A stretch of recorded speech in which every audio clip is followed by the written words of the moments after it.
মুজাহার করে বাড়ি ডুবে গেছে। কোন দিক? ওই বাড়ি ডুবে গেছে। ওই আজাহারের বাড়ি ডুবে গেছে। আজাহারের বাড়ি সব ডুবে গেছে না? ওই আতার বাড়ি পানি উঠেছে, ওই আতাই বাড়ি, রসনের বাড়ি পানি, আর একজন নতুন বাড়ি করছে ওই যে ওই বাড়িতেও পানি, ওই বাড়ি। মুজাহারের বাড়ি বেশি পানি, এই পাশে আরো বেশি পানি।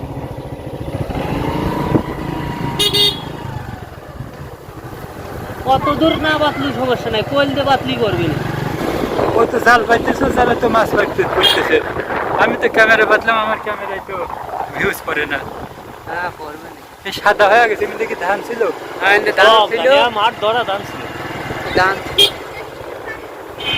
অথই পানি শুধু ধান ছিল এমনি না? হ্যাঁ, দুই কাতার দিয়ে। হ্যাঁ দুই কাপ পাংশা প্রায় 2 লক্ষ মানুষ পানি বন্দি। পাংশাতে বৃষ্টিতে ভারী বৃষ্টিতে।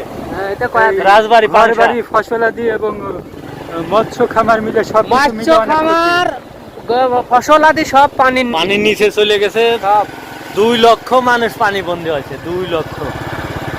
পাংশাতে রাজবাড়ি পাংশাবাসী প্রায় পানির নিচে নিমজ্জিত। রাজবাড়ী পাংশা উপজেলার বেশ কয়েকটি অঞ্চল আমরা ঘুরে দেখলাম, মানুষের ঘর বাড়ি পানিতে নিমজ্জিত হয়ে গেছে। মানে কাঁচা ঘরের ভিটা কিন্তু পানিতে মানে এই বৃষ্টির কারণে একেবারে মানে ধসে গেছে। তাছাড়া এই যে দেখতে পাচ্ছেন যে দু সাইডে, রাস্তার দু সাইডে পানি, এবং বৈদ্যুতিক খুঁটি কিন্তু কিছু কিছু জায়গাতে উপড়ে গেছে, বড় বড় বৃক্ষরাজি উপড়ে গেছে।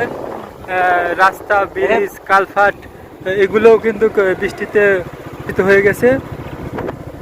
এছাড়া মানুষের ফসলি জমি, যেমন এখানে আমরা লক্ষ্য করতে পারছি যে ধান লাগিয়েছিল এই পাশ দিয়ে, সবই ধান ছিল, এখন অথই পানিতে থই থই করছেন। বেড়িবাঁধের 2 পাশেই পানি, বেড়িবাঁধের সরিষা বেড়িবাঁধ।